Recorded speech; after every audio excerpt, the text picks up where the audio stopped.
Ang Bantayan Island at Virgin Island ay matatagpuan sa northing bahagi ang Cebu.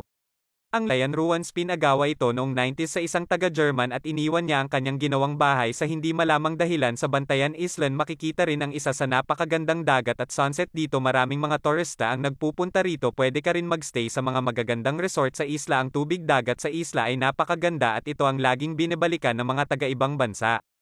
Pwede kang mag-unwind sa Virgin Island. Ang dilag na ito ay nagsobrang nasyahan sa kanyang pananatili sa isla. Maraming mga pwedeng puntahan sa isla at magtampisaw sa tubig dagat na di alintana ang matinding sikat ng araw.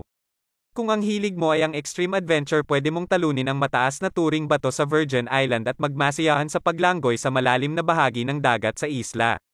Lokal na tawag sa Virgin Island ay Silayon Island, maliit na isla sa munisipalidad ng Santa Fe doon sa Bantayan Island. Matatagpuan sa Virgin Island. Mataas na cliff diving sa isla. Pwede ka rito mag-fish feeding para sa mahihilig sa isda. Maraming mga pwedeng tambayan isla at mga kubo na pwede ka makapagpahinga at mag-umupo sa mga duyan na nasa mga katabi ng kubo. Maganda ang isla at pwede mong dalhin ang iyong buong pamilya para magsaya sa isla. Ang islang ito ay ang entrance fee na 300 pesos kada tao. Maraming gusto pumunta dito sa isla dahil sa pinong buhangin at mga magandang tanawin rito.